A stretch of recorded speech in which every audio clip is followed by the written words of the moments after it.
दोस्तों, क्या आपको पता है कि पृथ्वी पर सोना कहाँ से आया? क्या हमारा सूर्य एक ब्लैक होल बन सकता है? और क्या आप जानते हैं कि नील आर्मस्ट्रॉन्ग ने चांद पर कदम रखने के बाद क्या कहा? और क्या आप जानते हैं कि पृथ्वी के सबसे नज़दीक स्थित ब्लैक होल कौन सा है? अगर नहीं तो इस वीडियो को लास्ट तक ज़रूर देखें, क्योंकि आज की इस वीडियो में हम आपके लिए लेकर आए हैं हमारे यूनिवर्स से जुड़े कुछ रोमांचक और हैरान कर देने वाले फैक्ट जो आपका सर चकरा देंगे। आगे बढ़ने से पहले जल्दी से इस वीडियो को लाइक कर दें, और अगर आप हमारे चैनल पर नए हैं तो जल्दी से हमारे चैनल को सब्सक्राइब करें और साथ ही बेल आइकन को भी दबाएं, ताकि आगे आने वाली ऑसम वीडियोस की नोटिफिकेशन आपको मिल सके। तो फिर देर किस बात की, चलिए शुरू करते हैं आज का हमारा एपिसोड। दोस्तों, आपने कई बार ये सुना होगा कि अंतरिक्ष में समय बिताने के कारण एस्ट्रोनॉट्स की हाइट बढ़ जाती है, मगर क्या आपने कभी ये सोचा है कि ऐसा किस कारण होता है?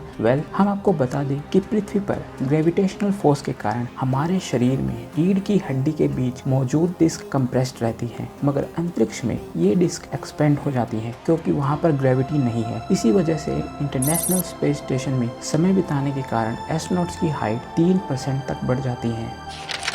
तो अब आपको पता चल गया है कि स्पेस में एस्ट्रोनॉट्स की हाइट क्यों बढ़ती है, मगर आपको ये जानकर हैरानी होगी कि स्पेस में समय बिताने के कारण एस्ट्रोनॉट्स की हाइट तो बढ़ जाती है, मगर उनका हार्ट आकार में घटने लगता है, यानी सिकुड़ने लगता है। और ऐसा होता है जीरो ग्रेविटी के कारण। स्पेस में एस्ट्रोनॉट्स के हार्ट को ब्लड पंप करने के लिए कम मेहनत करनी पड़ती है, क्योंकि वहाँ हार्ट को पृथ्वी की ग्रेविटी के विरुद्ध काम नहीं करना पड़ता, जिससे हार्ट की मसल्स शिथिल हो जाती हैं और हार्ट सिकुड़ने लगता है। गोल्ड एक केमिकल एलिमेंट है जिसका साइंटिफिक नाम ओरम है। एक अनुमान के अनुसार प्राचीन काल से लेकर अब तक कुल 1,97,576 टन सोना जमीन से निकाला जा चुका है, मगर बहुत ही कम लोग ये जानते हैं कि पृथ्वी पर मौजूद सोना कहाँ से आया। इसे लेकर वैज्ञानिकों की अलग अलग थियरीज हैं। इन्हीं में से एक थियरी के अनुसार पृथ्वी पर सोना उल्कापिंडों की बारिश के कारण पहुंचा। धरती पर उल्कापिंडों की बारिश करीब 4.5 अरब साल पहले हुई थी। दरअसल सन 1970 के दशक में अपोलो के चंद्रमा पर उतरने के बाद उल्कापिंडों के जरिए धरती पर सोना आने का सिद्धांत आगे आया। वैज्ञानिकों ने चंद्रमा पर चट्टानों से लिए नमूनों में उसकी सतह से लिए नमूनों की तुलना में कम रेडियम और सोना पाया। यह धरती की सतह और चट्टानों में पाए जाने वाले सोने से भी कम था। इससे यह माना गया कि धरती और चांद पर अंतरिक्ष से सोने और रेडियम युक्त उल्कापिंड गिरे थे। उल्कापिंडों की इस बारिश के कारण ये तत्व चांद पर तो वैसे ही पड़े रहे, लेकिन धरती की आंतरिक गतिविधियों के कारण वे उसमें समाहित हो गए। इस विचार को लेट वेनियर हाइपोथेसिस कहा गया, और यह ग्रहीय विज्ञान का एक मूलभूत सिद्धांत बन गया।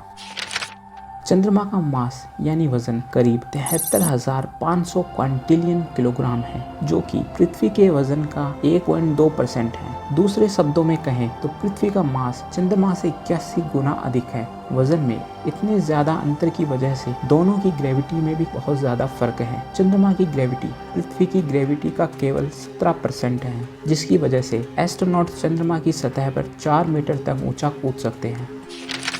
लगभग 4.6 बिलियन वर्ष पहले हमारे सूर्य का जन्म हुआ, और तब से लेकर अब तक सूर्य ने अपना आधा जीवन काल पूरा कर लिया है। सूर्य को एनर्जी न्यूक्लियर फ्यूजन की प्रक्रिया में प्राप्त होती है, जिसमें हाइड्रोजन एटम साथ जुड़ के हीलियम एटम्स का निर्माण करते हैं। इस प्रक्रिया में अत्यधिक हीट और एनर्जी निकलती है, मगर लगभग 5 बिलियन वर्षों के बाद सूर्य की एनर्जी के लिए जरूरी फ्यूल खत्म होने लगेगा, यानी कि न्यूक्लियर फ्यूजन की प्रक्रिया के लिए हाइड्रोजन एटम्स खत्म होने लगेंगे। तब सूर्य कोलैप्स कर जाएगा, यानी कि एक तरह से एक्सप्लोड कर जाएगा, और पीछे बच जाएगा सूर्य का बहुत ज्यादा डेंस कोर। इस घटना को सुपरनोवा कहा जाता है। तो क्या सुपरनोवा के बाद सूर्य एक ब्लैक होल बन जाएगा?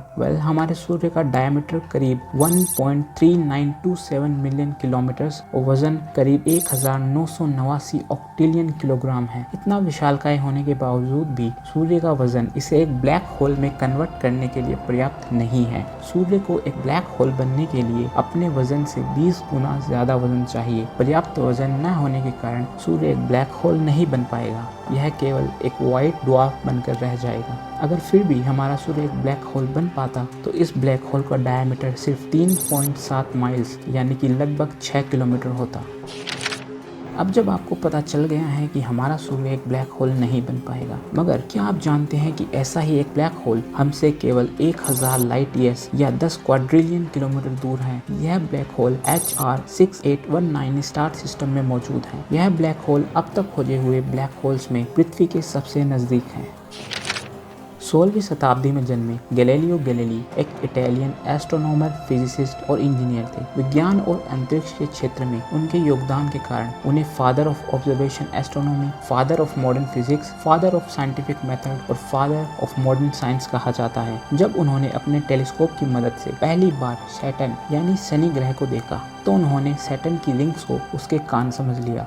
इसमें उनकी भी कोई गलती नहीं थी, क्योंकि उनका टेलीस्कोप आधुनिक टेलीस्कोप्स की तुलना में काफी प्रारंभिक अवस्था में था और न ही आज के टेलीस्कोप जितना पावरफुल था। बाद में सन 1655 में क्रिश्चियन ह्यूजेंस ने बताया कि ये सैटर्न के कान नहीं बल्कि उसके चारों तरफ मौजूद विशालकाय रिंग्स थी।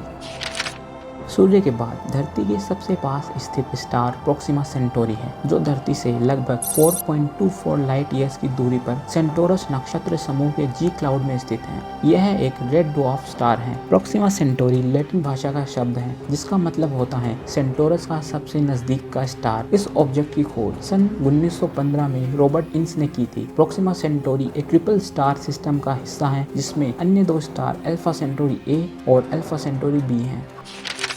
हमारे सौरमंडल के सभी ग्रह अपनी अक्ष पर पश्चिम से पूर्व दिशा की ओर घूमते हैं, सिवाय वीनस यानी कि शुक्र ग्रह के। जी हाँ दोस्तों, शुक्र हमारे सौरमंडल का एकमात्र ऐसा ग्रह है जो अपने अक्ष पर पूर्व से पश्चिम दिशा की ओर घूमता है।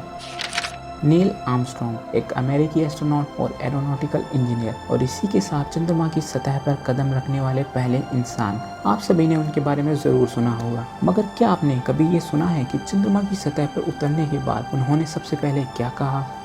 जब जुलाई 20 सन 1969 में अपोलो 11 विमान ने चंद्रमा पर लैंडिंग की और नील आर्मस्ट्रॉन्ग ने चंद्रमा की सतह पर पहला कदम रखा, तब उन्होंने कहा,